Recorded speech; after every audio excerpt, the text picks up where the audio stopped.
Hello, welcome to the station. Semoga tetap sehat buat kalian dimanapun berada. Hari ini kita sudah sampai membahas episode kelima, yang mana sebelumnya Kim Yong-soo membuka rapat perusahaan dengan membahas kematiannya. Istrinya yang datang ke ruang rapat pun terkejut mendengar segala penjelasan Kim Yong-soo. Dan bagaimana kelanjutan ceritanya, mari kita simak bersama-sama.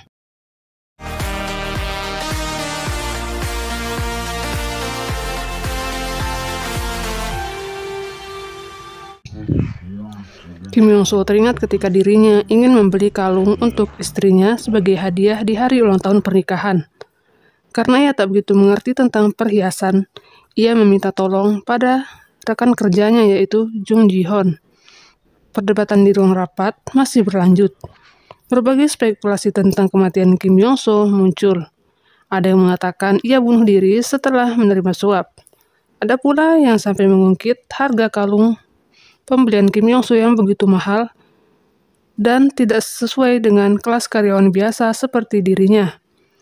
Ia juga dicurigai meninggal karena menyembunyikan sesuatu. Padahal, nyatanya ia meninggal karena terpeleset saat mencoba memperbaiki spanduk. Dae yang tak tahan mendengarnya pun pergi. Tak lama, rapat pun berakhir. Di luar, Kim Yong-soo melihat Jung Ji-hoon yang sedang menenangkan Dae. Dan di tempat lain, Song Leon akan memulai syutingnya sebagai pemeran pendukung di sebuah drama. Meskipun bukan sebagai pemeran utama, ia menerimanya dengan senang hati karena membutuhkan pekerjaan. Sutradara kemudian menunjukkan tempat ruang make up-nya sebelum memulai syuting. Mengetahui ruangan make up-nya di kamar mandi umum, Song Leon pun bersabar meskipun memiliki rasa kecewa. Di mal, Dae kembali bekerja seperti biasa dan Kim Yong-soo menghampiri karena ingin mengajak bicara. Namun Dae kesal karena ia merasa Kim Yong-soo bermain-main dengan kematian suaminya. Dae pun meninggalkan Kim Yong-soo. Sementara di lokasi syuting, Song Leon dan aktris Wang sedang berakting di depan kamera. Aktris Wang menampar dan menyiram kepala Song Leon, namun aktris Wang yang tak puas dengan hasil aktingnya meminta sutradara memberinya kesempatan untuk mengulang adegan lagi. Di waktu istirahat, Song Leon pun pergi ke kamar mandi dan menangis karena tak tahan. Ia merasa begitu tertekan dan gugup. Ia juga memiliki hubungan yang buruk dengan aktris Wang selama bekerja sama. Song Leon terus menangis dan Han Gi-tak datang. Ia menghibur dan menyanyikan lagu. Setelah Song Leon berhenti menangis, Han Gi-tak memberi semangat agar ia tetap kuat. Han Gi-tak juga mendandani Song Leon agar terlihat cantik di depan kamera. Namun hasilnya malah Song Leon terlihat seperti ondel-ondel. Syuting berlanjut. Song Leon mendapat tamparan bertubi-tubi dari aktris Wang. Ia sengaja membuat alasan agar adegan tampar terus diulang. Aktris Wang sengaja melakukannya karena ia memiliki dendam kepada Song Leon. Han Gi-tak yang melihat pun mengkhawatirkannya. Setelah syuting berakhir, Han Gi-tak yang kesal pun langsung mengambil kursi aktris Wang, sehingga aktris Wang yang hendak duduk di kursinya pun terjungkir. Karena begitu lelah, Song Leon menjadi lapar. Han Gi-tak kemudian mengajaknya pergi. Dae terlihat begitu sedih. Kim Yong-soo kembali mendekat untuk bicara. Namun dengan cepat, Dae menghindar. Ia berlari hingga tiba di atas gedung tempat Kim Yong-soo terjatuh. Karena merasa trauma, Dae hendak kembali ke bawah. Namun Kim Yong-soo menahan dan menariknya untuk melihat tepi gedung. Kim Yong-soo meminta Dae untuk tetap kuat.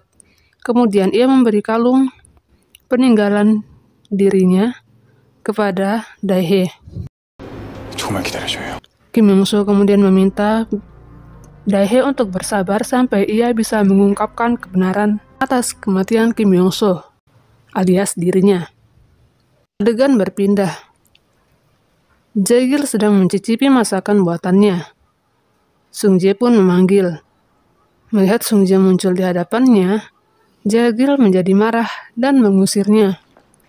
Namun tak lama ia memeluknya karena rindu. Sung-jae datang bersama Han Gi-tak dan Song Leon untuk makan. Jae-gil pun menghidangkan makanan. Namun karena rasanya tak enak, Han Gi-tak segera ke dapur dan memasaknya sendiri. Sung-jae dan Jae-gil pun menjadi kagum melihat kemampuan adik Han Gi-tak tersebut. Jae-gil pun teringat dengan Han Gi-tak setelah mencicipi masakan Hongnan alias Han Gi-tak sendiri. Han Gi-tak teringat dengan kalung pernikahan Kim Yong-soo yang pernah akan dijadikan hidangan pembuka. Di tempat lain, Kim Yong-soo ke rumah Dae-hae mengantarkan pakaian dengan alasan pakaian tersebut hendak diberikan ke temannya. Namun, temannya menolak pakaian tersebut. Kim Yong-soo pun memaksa Dae-hae untuk menerimanya.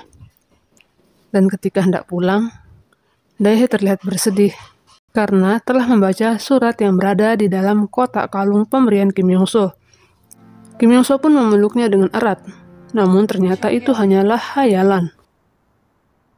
Di restoran, Jae-gil bercerita pada Hongnan alias Han Gi-tak jika Hana pernah datang untuk mencari kalung ayahnya. Dan di malam kematian Han Gi-tak, Dae-hae bertemu dengan Jung Ji-hoon. Han Gi-tak langsung menelpon Kim Yong-soo yang akan pulang dan memberitahunya. Kim Yong-soo pun melihat mobil Jung Ji-hoon berhenti di depan rumah Dae-hae. Ia melihat keduanya berpelukan dan membuat dirinya menjadi emosi. Kim Yong-soo kembali dan langsung menghajar Jung Ji-hoon hingga hidungnya berdarah karena cemburu.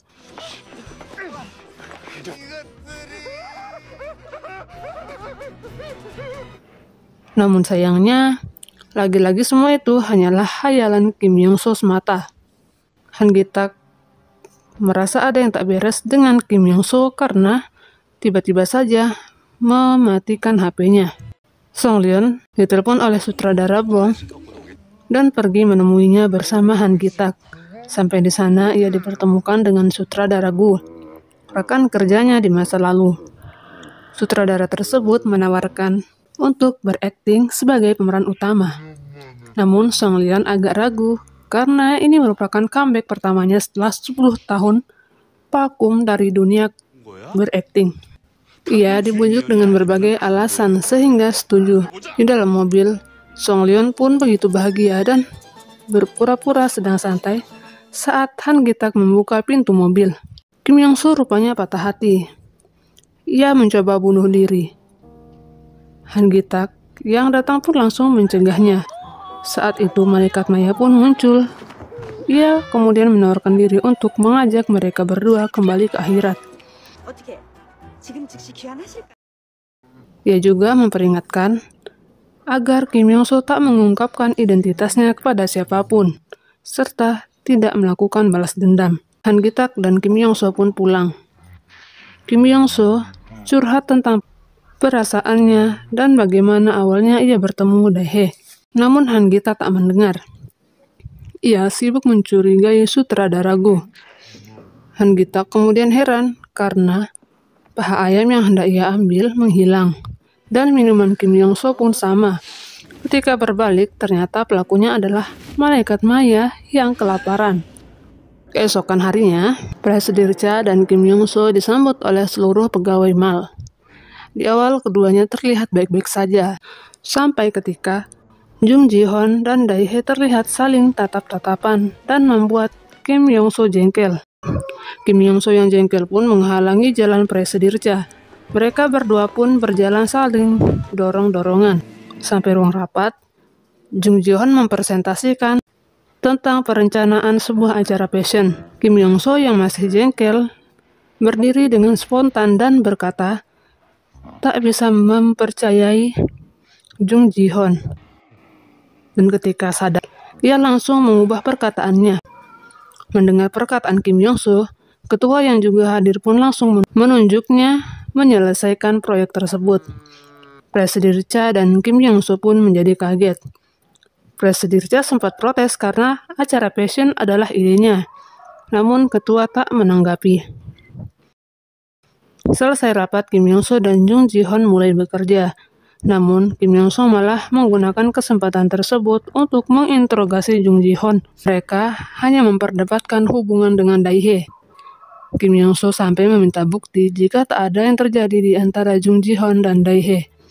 Mereka berdua kemudian pergi ke ruang operator CCTV dan juga naik ke atas gedung untuk mencari rekaman bukti mengenai kematian Kim Yong-so. Karena tujuan awalnya Kim Yong-so kembali ke dunia adalah untuk menyelesaikan segala yang belum ia selesaikan, termasuk untuk mengungkapkan kebenaran atas kematiannya. Sementara itu, di kediamannya, Song Leon bertemu Na Suk-chul dan memberitahu jika ia akan berakting tanpa campur tangan Na Suk-chul lagi.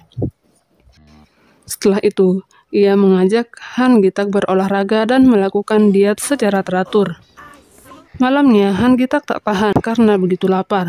Namun, saat membuka kulkas, yang ada isinya hanya timun. Ia pun langsung pergi makan ke rumah Kim Yong-so. Pagi hari, dalam perjalanan kerja, Dae-hye memeriksa HP Kim Yong-so yang disimpan oleh Hana sejak kematian Kim Yong-so. Dae-hye melihat SMS mengenai paket yang diduga kue beras yang pernah ia terima. Saat bekerja pun Dae-hye jadi tak fokus. Kim Yong-so yang datang, Dae-hye pun membentaknya lalu pergi. Karena Kim Yong-so berisik, Dae-hye pergi ke tangga dan memindahkan nomor dari pengirim paket yaitu Jung Flower. Dae-hye juga tak sengaja mendengar beberapa pegawai yang sedang membicarakan tentang kematian suaminya. Saat hendak pergi, Kim Yong-so muncul. Dae-hye pun marah karena Kim Yong-so belum juga membantu membersihkan nama suaminya. Kim Yong-so yang masih kesal karena cemburu pun berkata jika ia membenci Dae-hye karena tak mengenali suaminya dengan baik dan mempercayai jika suaminya bunuh diri. Dan drama di bagian 5 pun selesai.